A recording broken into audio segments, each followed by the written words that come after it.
মইনা গ্রাম প্রাচীন পরিচিতি চৌধুরী বাড়ি এবং চৌধুরী বাড়ির সম্মুখে বৃহৎ দিঘি আপনারা দেখতে পাচ্ছেন। এই পথ দিয়ে প্রবেশ করলেই সেই চৌধুরী বাড়িটি আপনারা দেখতে পাবেন এবং চৌধুরী বাড়ির সম্মুখেই আপনারা দেখতে পাবেন লাগানো আছে আসাম সরকারের একটি notice board, government of Assam, directorate of archaeology Assam.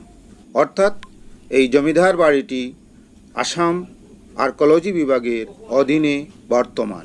মূলত এই বাড়িটি শ্রীহট্টের ইতিবৃত্ত মহাগ্রন্থের কথাকার শ্রী অত্যুচ্চরণ চৌধুরী তত্ত্বনিধি মহাশয়ের। ওনার জন্ম 1272 সনের অর্থাৎ 1865 খ্রিস্টাব্দে 23 মাঘ জন্মগ্রহণ করেন। তার জন্মস্থান শ্রীহট্ট বা সিলেট জেলার করিমগঞ্জ মহকুমার, বর্তমানে ভারতের আসাম রাজ্যের অন্তর্গত জফরগড় পরগনার মইনা গ্রাম। এখানে তার শৈশব ও বাল্যকাল অতিবাহিত হয় এবং বিদ্যাশিক্ষার সূচনাও হয় গ্রামের বিদ্যালয়ে। তারপর উচ্চশিক্ষার্থে তিনি শ্রীহট্ট সরকারি ইংরেজি স্কুলে ভর্তি হন। শিক্ষাজীবন শেষ করে নিজ গ্রাম মইনায় প্রাথমিক বিদ্যালয়ে শিক্ষকতা শুরু করেন। পরে কিছুকাল পাতারকান্দি তহসিল অফিসে কাজ করেন। এছাড়া জনস্বার্থে মইনা গ্রামীণ ডাকঘরের দায়িত্ব গ্রহণ করেন। আজীবন তিনি সাহিত্য সেবা ও ধর্ম সাধনায় জড়িয়েছিলেন।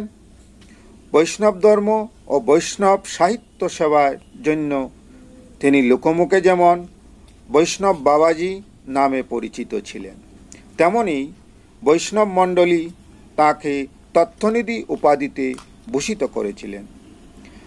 আচার্য দীনেশচন্দ্র সেন তার নিঃস্বার্থ চারিত্রিক মহত্ব ও বৈষ্ণবীয় শাস্ত্রে অসাধারণ বোধপূর্তির কারণে তাকে গৌরভূষণ অবিদায় সম্মানিত করেন। শ্রী চৌধুরী 50টিরও বেশি গ্রন্থ রচনা করলেও তার বেশিরভাগ অপ্রকাশিত রয়ে গেছে। তার উল্লেখযোগ্য কৃতিত্ব অবশ্যই শ্রীহট্টের ইতিবৃত্তি, শ্রীহট্টের ইতিহাস, ভৌগোলিক বৃত্তান্ত, আর্য সামাজিক রাজনীতির উপর অকথিত কাহিনী সংকলিত। ওই মহাগ্রন্থের পূর্বাংশ প্রকাশিত হয় 1910 সালে এবং উত্তরাংশ প্রকাশিত হয় 1917 সালে। অচ্যুতচরণ চৌধুরী ওনার মহাপ্রয়াণ ঘটে 1360 সনের 10ই আশ্বিন। তত্ত্বনিধির শৈশব বাল্যকাল কেটেছে মইনার ওই গ্রামীণ জীবন পরিবেশে।